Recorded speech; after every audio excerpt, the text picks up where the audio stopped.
Hello students, केम छो दीकराओ? मजामा? चलो आज नवा टॉपिक में आगळ वधीए। આજનો ટોપિક આપણી માટે એક પરમાણુવીય દળ, સરેરાશ પરમાણુવીય દળ. લાસ્ટ ટાઈમ આપણે પરમાણુવીય દળની ચર્ચા કરી હતી. આ વખતે સરેરાશ પરમાણુવીય દળ લઈશું, પ્લસ આણવીય દળ. એની સાથે સાથે આપણે સૂત્ર દળ અને મેઇન મોલ સંકલ્પનાની આજે ચર્ચા કરીશું. આજે મુખ્ય પાર્ટ આપણી પાસે મોલ કોન્સેપ્ટ છે, મોલ સંકલ્પના છે. ખૂબ જ ઇમ્પોર્ટન્ટ પોઈન્ટ, ખૂબ મોસ્ટ ઓકે.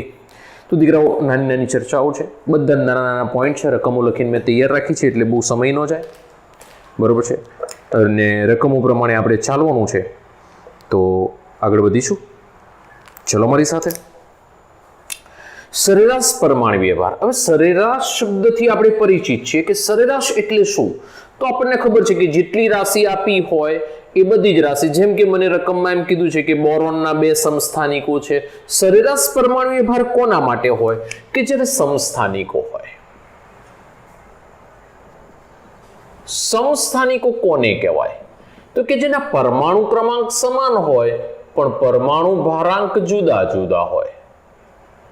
ઘણા બધા એમ કે સાહેબ પરમાણુ ક્રમાંક જુદા જુદા થાય તો સમજો, કાર્બન 6 પરમાણુ ક્રમાંક છે, એ પ્રોટોનની સંખ્યા પરથી આવે. આ પ્રોટોનની સંખ્યા બતાવશે.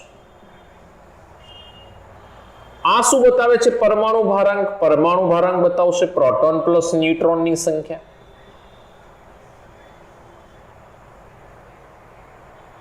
પ્રોટોન અને ન્યુટ્રોનની સંખ્યાનો સરવાળો એ પરમાણુ ભારાંક બતાવશે. સમજો. તો દીકરાઓ, પરમાણુ ક્રમાંક છે પ્રોટોનની સંખ્યા છે, અથવા જો તટસ્થ પરમાણુ હોય તો ઇલેક્ટ્રોનની સંખ્યા પણ કહેવાય, કારણ કે તટસ્થ પરમાણુ હશે તો ઇલેક્ટ્રોન અને પ્રોટોનની સંખ્યા સમાન હશે. આયન હશે તો બદલાશે.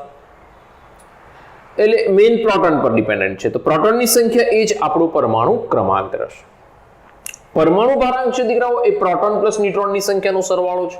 એટલે પરમાણુ ભારાંક એક જ તત્વ માટે અલગ અલગ હોઈ શકે. જેમ કે કાર્બન માટે પરમાણુ ભારાંક 12 બી હોઈ શકે અને 14 પણ હોઈ શકે, પણ પરમાણુ ક્રમાંક તો 6 જ હોય. એમ દેખ સર, 6 ની જગ્યાએ 7 થઈ જાય તો? જો પરમાણુ ક્રમાંક 7 થાય તો તત્વ જ બદલાઈ જાય દીકરાઓ. તો તત્વ નાઇટ્રોજન થઈ જશે. એમ થાય કે સર પરમાણુ ક્રમાંક 5 થઈ જાય તો? જો પરમાણુ ક્રમાંક 5 થાય તો બોરોન થઈ જશે.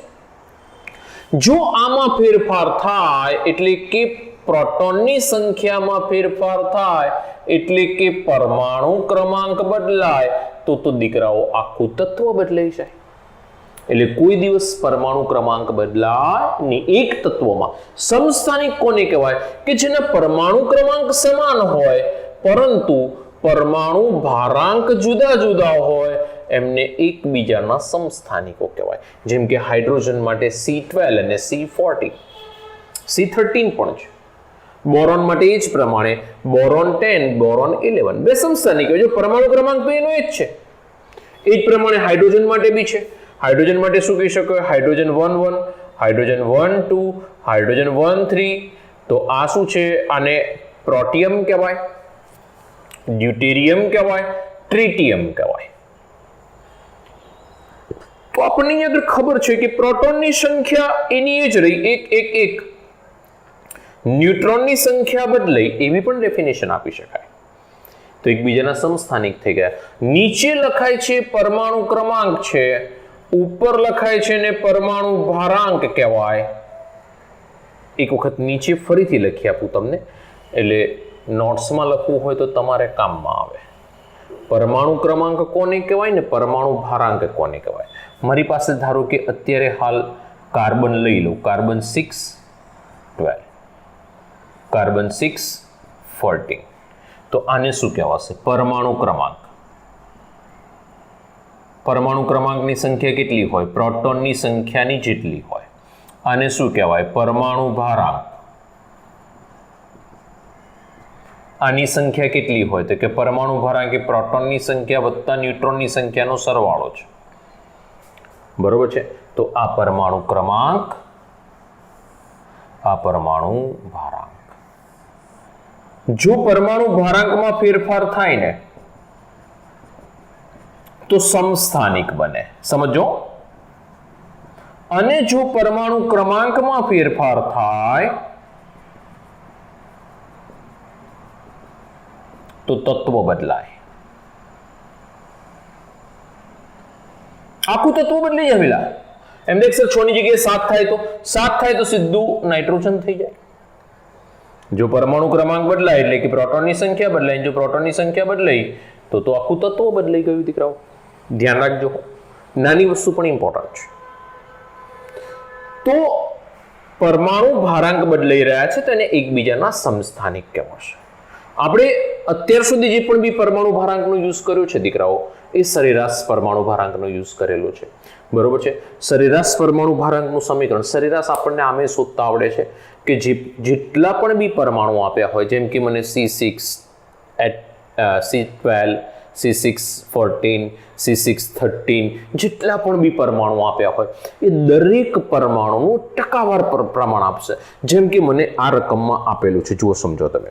આ રકમમાં મને શું આપ્યું છે કે બોરોન 10 છે પણ એના પર્સન્ટેજ કેટલા છે? 19%. આ 11 છે પણ એના પર્સન્ટેજ કેટલા છે? 81%. તો મને અહીં આગળ શું આપેલું છે તો કે અહીં આગળ આપણને એના પર્સન્ટેજ આપેલા છે, તો એ પર્સન્ટેજ ગુણ્યા એનો પરમાણુ ભાર. જેમ કે આના 19% છે તો એનો પરમાણુ ભાર કેટલો છે? 10. અને 81% છે તેનો પરમાણુ ભાર કેટલો છે? 11. તો એ બંનેનો શું કરવાનો? ગુણાકારનો સરવાળો કરવાનો અને એના ભાગ્યા 100 કરીશ એટલે મને સરેરાશ પરમાણુ ભાર મળશે. તો જુઓ અહીં આગળ મારી પાસે રકમમાં શું છે, રકમ સમજો. પહેલા રકમમાં એવું આપેલું છે કે બોરોન 10, બોરોન 11 19% અને 81% છે અનુક્રમે. તો બોરોનનો સરેરાશ અણુભાર શું થાય? તો મારે સૂત્ર લખવું પડશે કે બોરોનનો સરેરાશ અણુભાર બરાબર, સમજો, એનો અણુભાર કેટલો છે? આનો 10. એના પર્સન્ટેજ કેટલા છે? 19. સમજો પ્લસ આનો પરમાણુ ભાર કેટલો છે? 11. એના પર્સન્ટેજ કેટલા છે? 81 ભાગ્યા 100. એમ દેખ સર, જો ત્રીજો સમસ્થાનિક હોત તો હું ત્રીજો એડ કરત, ચોથો હોત તો ચોથો એડ કરત. સમજો, જેટલા બી હોત એટલા હું એડિંગ કર્યા કરત, અહીં એડ કરત, ભાગ્યા 100 કરત એટલે મારી પાસે જવાબ આવી જાય. સરેરાશ એટલે ભાગ્યા 100 કરવો પડે. તો આ 190 પ્લસ 81 એટલે 810 પ્લસ 81 19891 891 divided by 100 1 8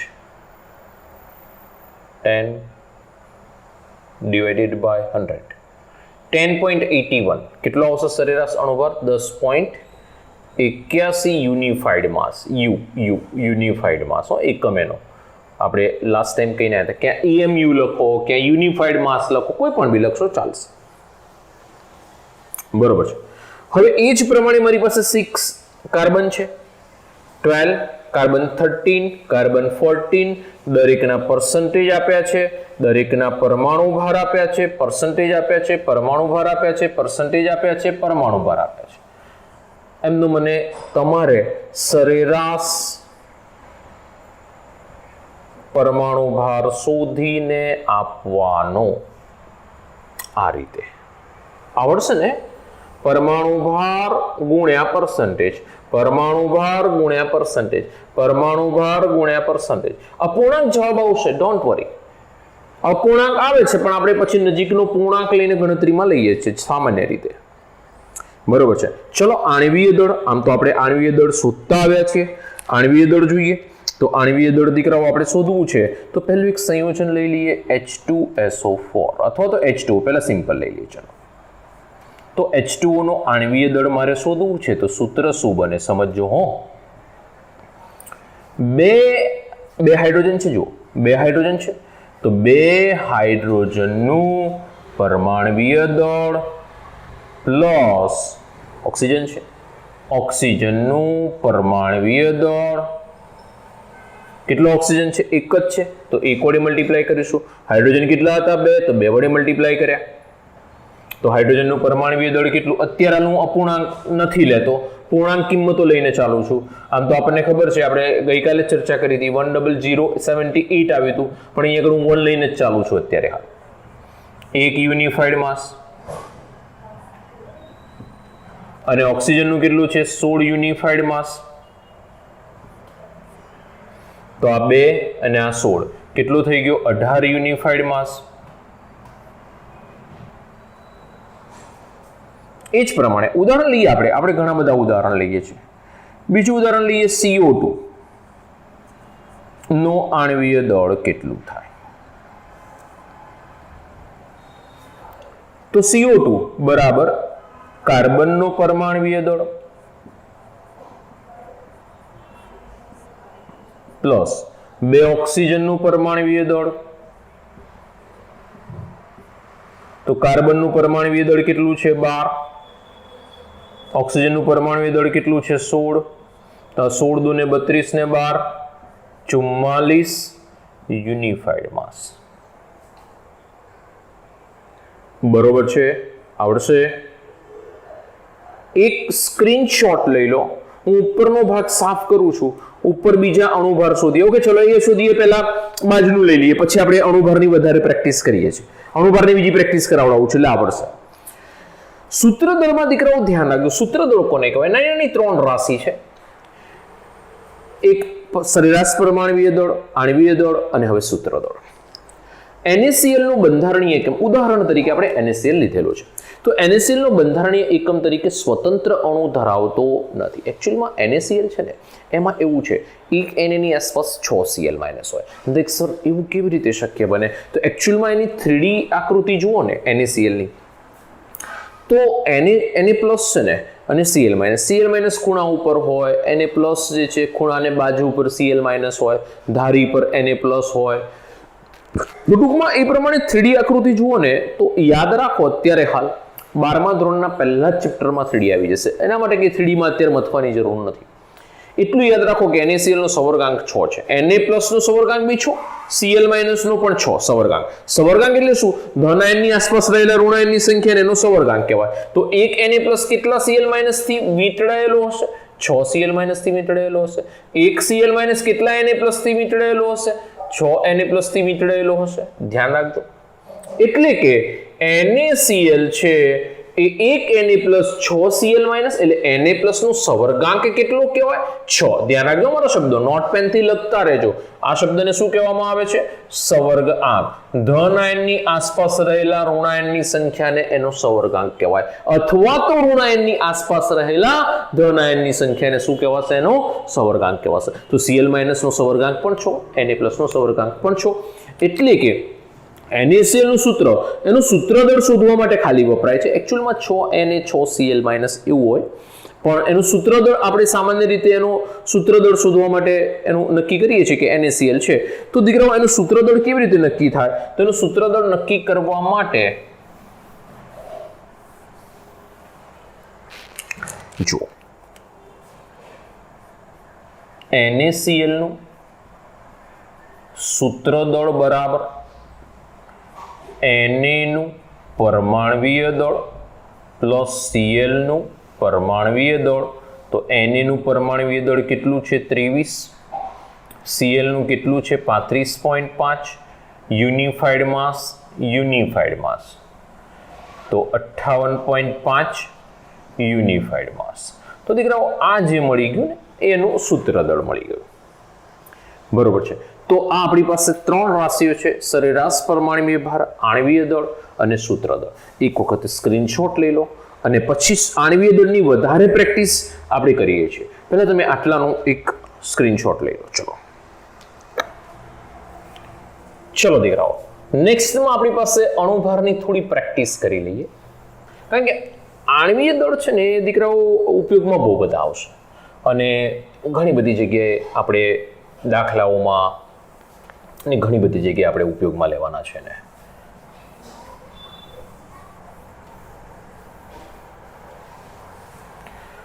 ચાલો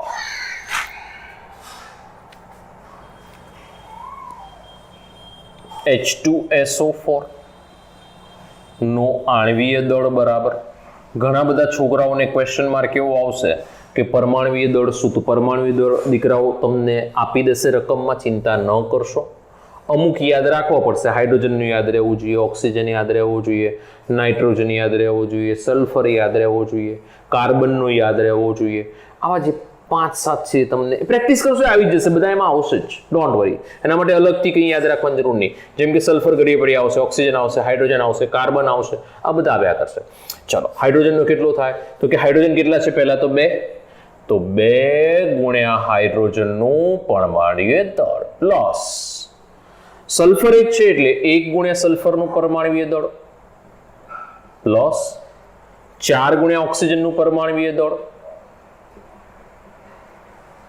બધાની પૂર્ણાંક કિંમતો લઉં છું. પરમાણ્વીય દળ મને ખબર છે પૂર્ણાંક છે, પણ આપણે પૂર્ણાંક લઈએ એટલે ઇઝીલી, અને સામાન્ય રીતે દાખલાઓમાં પણ એવું જ આવશે, આપણે પૂર્ણાંક લઈને જ ગણતરી કરીશું. આનો 1 યુનિફાઈડ માસ છે, આના 32 યુનિફાઈડ માસ છે, આનો પરમાણ્વીય દળ ઓક્સિજનનો 16 પોઈન્ટ સમથિંગ છે, પણ આપણે 16 લઈને ચાલીએ. યુનિફાઈડ માસ બસ સરવાળો કરી નાખો એટલે આ 2 પ્લસ 32 પ્લસ 64 સરવાળો કરીશું દીકરાઓ એટલે કેટલું આવશે? 4 4 8 9 98 યુનિફાઈડ માસ. ઓકે ચાલો થોડુંક મોટું લઈ લઈએ આનું C6H12O6. બહુ લાંબુ ને જાજુ ન વિચારશો. નો આણ્વીય દળ બરાબર અંદર આપ્યું છે ને એટલા માટે જ વિચારવાનું.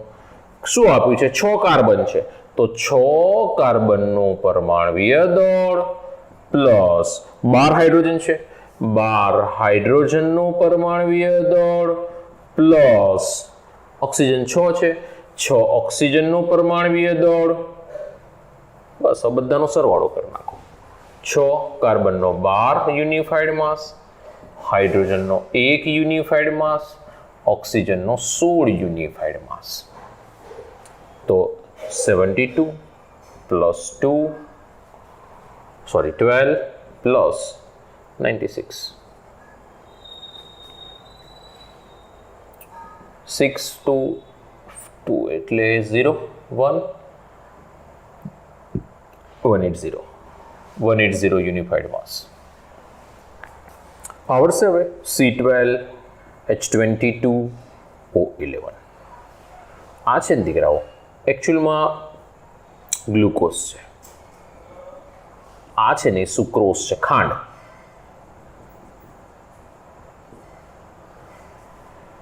NH2CO NH2 તમારે મને શોધી આપવાનો આના પછી. આ હોમવર્કમાં તમારી પાસે. નાઇટ્રોજનનો પરમાણુ ભાર દીકરાઓ 14. Nitrogen 14, oxygen 16, hydrogen 1. નાઇટ્રોજનનો કેટલો લખી આપો? નાઇટ્રોજનનો પરમાણુ દળ 14 યુનિફાઈડ માસ. આવડશે ને? કાર્બન 12, હાઇડ્રોજન 1, આ બધા ઉપરના છે જુઓ, બરાબર છે. તો આ બે તમારે પ્રેક્ટિસમાં લેવાના, બાકી મેં તમને આપી દીધા. HNO3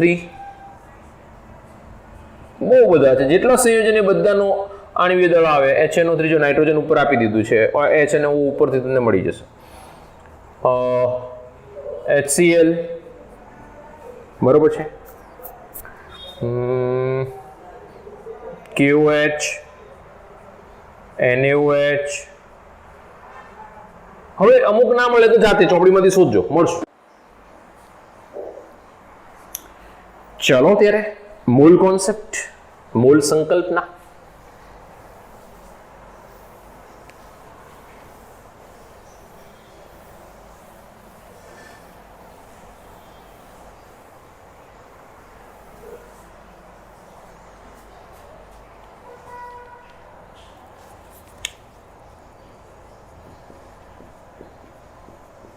મોસ્ટ ઇમ્પોર્ટન્ટ હો દીકરાઓ. અણુ પરમાણુઓ છે ને એનું કદ અતિ સૂક્ષ્મ છે, અતિ સૂક્ષ્મ છે, જેથી ખૂબ જ ઓછા જથ્થામાં બહુ જ વધુ માત્રામાં હોય.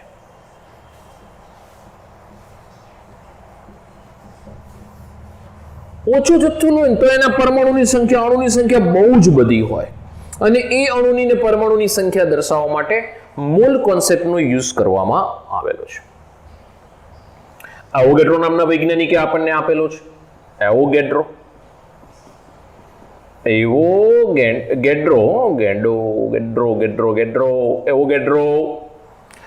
એને સન્માન કરી અને મોલ કોન્સેપ્ટ એટલે કે એવોગેડ્રો નંબર Na તરીકે આપણે સ્વીકારીશું. એક અંક છે જેને આપણે Na તરીકે નંબર ઓફ એવોગેડ્રોને આપણે સન્માન આપીએ છીએ. દીકરાઓ બહુ જ ઇમ્પોર્ટન્ટ વસ્તુ એને આપી છે આપણને, ખૂબ ઇમ્પોર્ટન્ટ વસ્તુ આપેલી છે. એવો એક ડિઝિટ આપેલો છે કે જે એટલો મોટો છે કે જ્યારે હું ભગવાનને પ્રાર્થના કરું ને ત્યારે એવું જ કહું છું કે ભગવાન મારે વધારે કંઈ નથી જોઈતું, મને ખાલી એવોગેડ્રો નંબર જેટલા પૈસા આપજે, રૂપિયા નહીં જોઈતા, પૈસા જોઈએ. પૈસા બહુ થઈ ગયા, એટલા પૈસા બહુ થઈ ગયા. કેટલા છે જોઈએ તો ખરા. માસ સ્પેક્ટ્રોમીટર વડે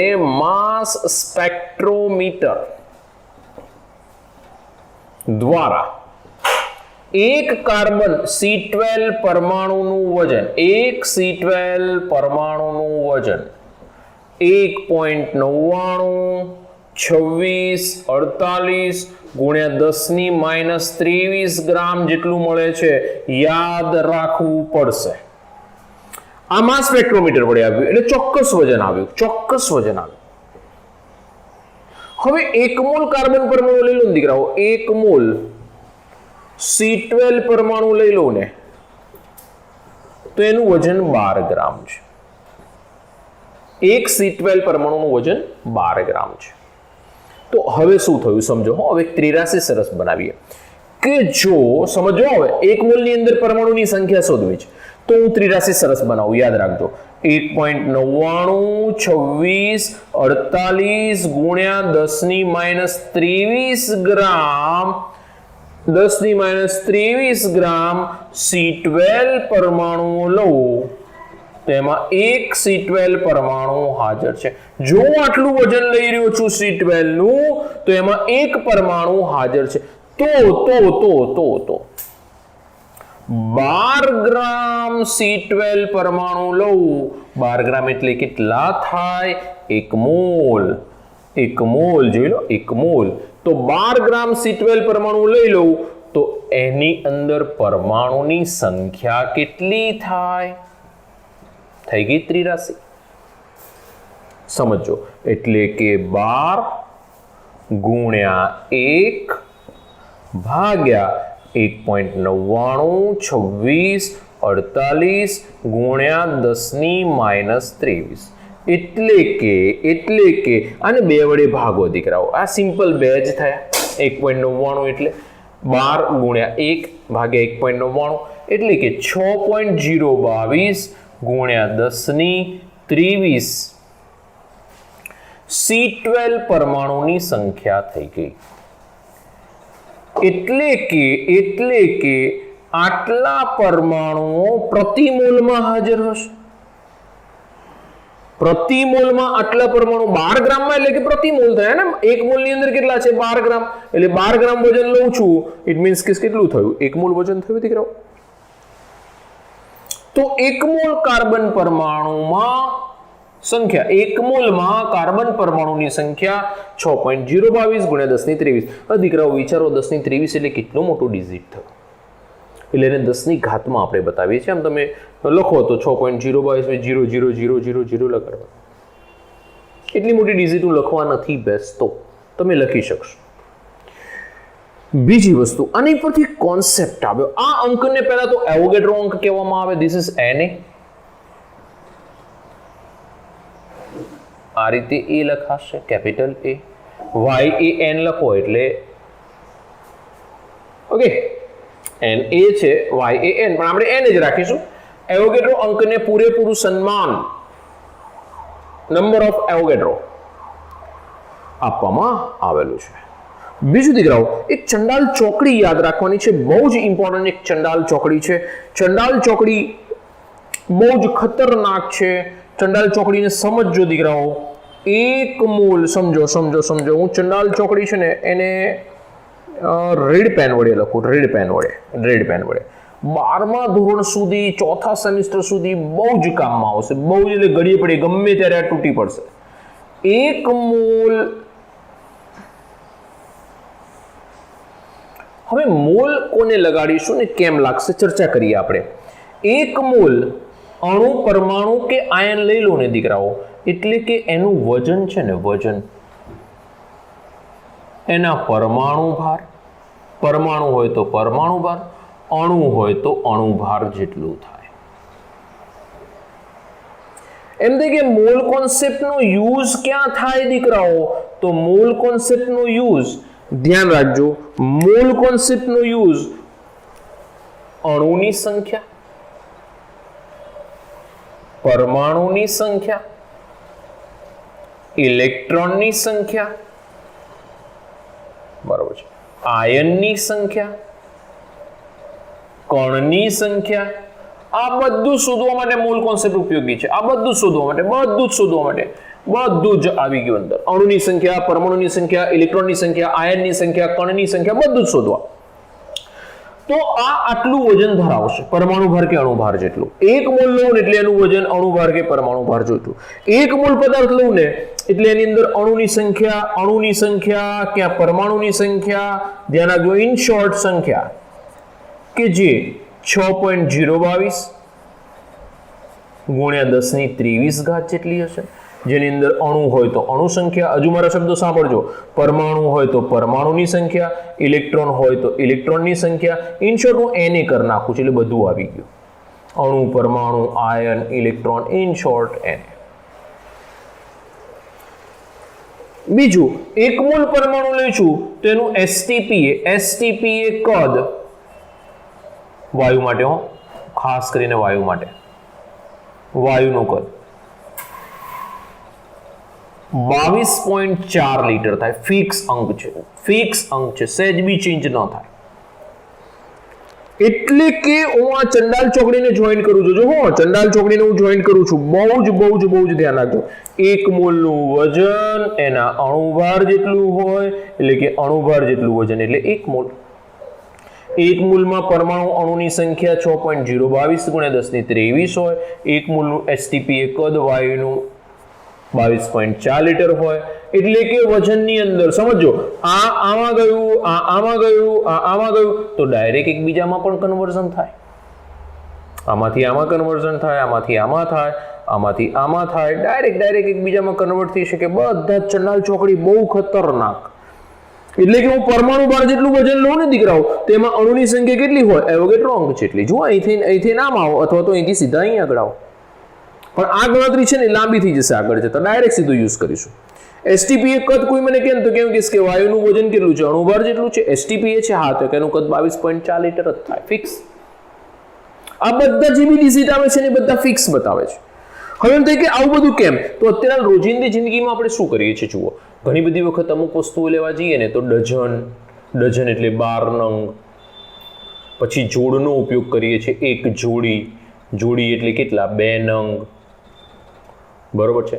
પછી ગ્રોશ એટલે કેટલા? 144 નંગ.